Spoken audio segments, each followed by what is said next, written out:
How often are you forgetful for everyday things? I'm terribly forgetful. I forever misplacing my keys, my cell phone. My wife's family bought me a special container that sits on the kitchen counter that holds items that I need daily, just so I don't lose them, or I know where to get them in the morning so I can get to work on time. Also forgetful, I guess, when it comes to appointments, obligations. I have to make sure that everything's written down, just so I get where I'm supposed to be, when I'm supposed to be. How long have you had that? It's lifelong problem as far as, I mean, as far back as I can remember school assignments. If we didn't have school calendars in those days, so if you didn't have it written down, if I didn't have it written down, then I'd forget. How often are you fidgety and restless inside?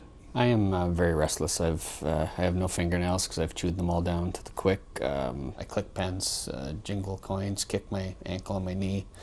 My wife actually bought me a spinner ring, just had something to do with my hands when we were trying to sit still. How long have you felt this? They've noticed that forever. Teachers used to scold me a fair amount because I would rock back on my chair and kick my legs when I was in class, and then and also sore point with my wife, who gets tired of the table moving whenever we sit down because my leg's kicking so hard. So this restlessness and fidgetiness has been a long-standing problem? Very long-standing, yes.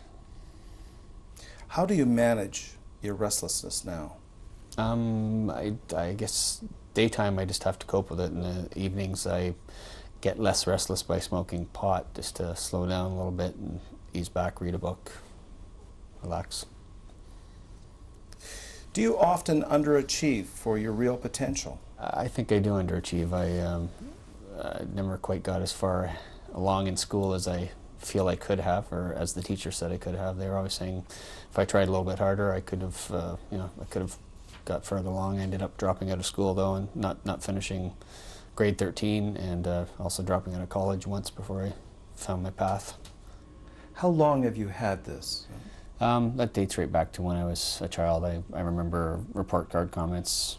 Well, I've seen report card comments when I'm in grade 2 and grade 3 with my teacher saying, if only David would try a little harder, he could do much better in school or have better marks. For the symptoms that I've asked you about, how frequently do you have these? I have them very often. I'd say daily.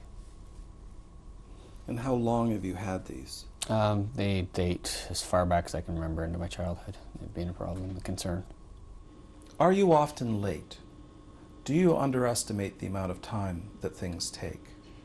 Does time drift off? Do you run out of time? I am almost always late, and I think it is because I underestimate the amount of time things will take. I try to set aside, say, enough time if I've got to be somewhere in the evening, and think it's going to take me half an hour to get ready. Next thing I'll know, I should have left 10 minutes ago, and I'm late getting out the door and late getting to where I was supposed to be. This problem with time, how long have you had this? It's a chronic problem. I've always been late. I've always been running out of time. Rushing, I guess, is how I feel. It's just not quite keeping up with time. How do you track time? I track time by wearing a watch at all times, and then I double check frequently on my cell phone.